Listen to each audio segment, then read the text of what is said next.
Salut à toi, fidèle explorateur et exploratrice du droit républicain. Tu suis cette série depuis le début et tu commences à bien cerner le truc. La fraternité, c'est le mot le plus émouvant de la devise républicaine, mais aussi le plus éjecté des codes juridiques. C'est un peu comme ce pote qu'on adore, mais qu'on n'invite jamais aux soirées. Dans l'épisode précédent, on a vu comment la solidarité avait remplacé la fraternité dans le droit du travail, avec son langage froid et fonctionnel. Mais est-ce que ça veut dire que la fraternité a totalement disparu ? Pas tout à fait. Elle est toujours là, tapie dans l'ombre, prête à surgir, parfois hors la loi, parfois dans la loi, mais jamais totalement morte.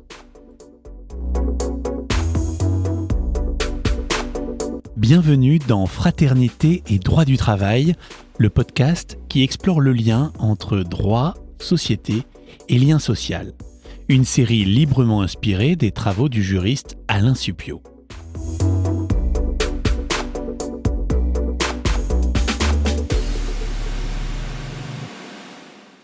Commençons par les résistances. Parce que parfois, les gens agissent comme des frères, même si la loi ne le prévoit pas.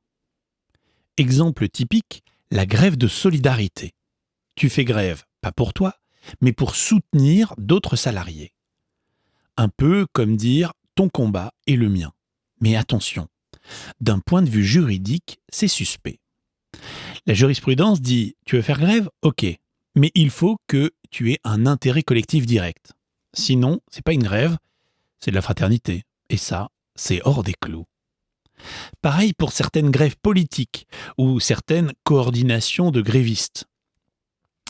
Quand les gens se regroupent au-delà des statuts, des syndicats ou des métiers, juste parce qu'ils partagent une condition, ça fout un peu la panique dans les classeurs juridiques.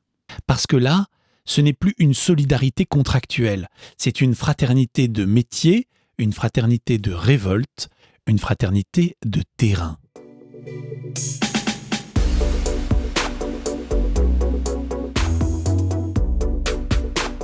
Mais attention, si la fraternité peut revenir par l'émotion, elle peut aussi exclure très violemment. Parce que toute communauté crée un dedans, et donc un dehors. Et dans le monde du travail, certains sont hors cercle. Les précaires, les migrants, les femmes, souvent exclus d'un imaginaire de fraternité masculine, les non qualifiés, qui n'ont pas de corps de métier à revendiquer. La fraternité a ses codes. Et si tu ne corresponds pas à ces codes, tu n'es pas des nôtres. Tu es un faux frère, un étranger. Même dans les coordinations, infirmiers, SNCF, etc., ceux qui n'étaient pas du bon métier se retrouvaient écartés. Les aides-soignantes, à la marge. Les agents non roulants, exclus. C'est la face sombre de la fraternité. Ceux qui n'ont pas d'état, pas d'ancrage, n'existent pas dans le regard des autres.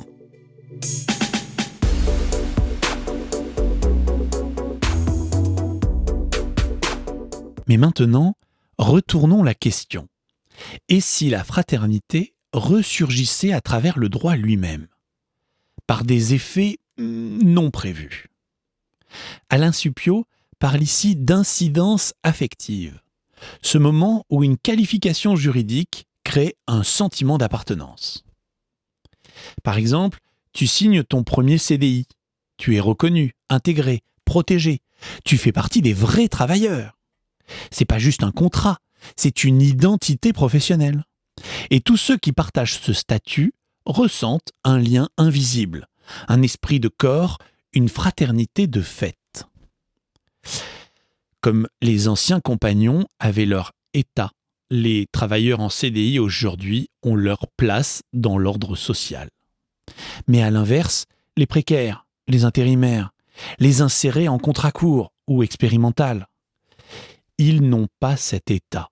Ils flottent.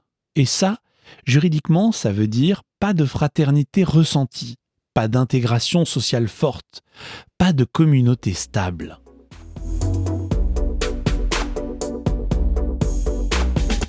Alors voilà, la fraternité n'est pas dans les textes, mais elle hante les pratiques. Elle résiste, elle s'infiltre, elle explose parfois hors du cadre. Ou alors, elle ressurgit par la magie des statuts.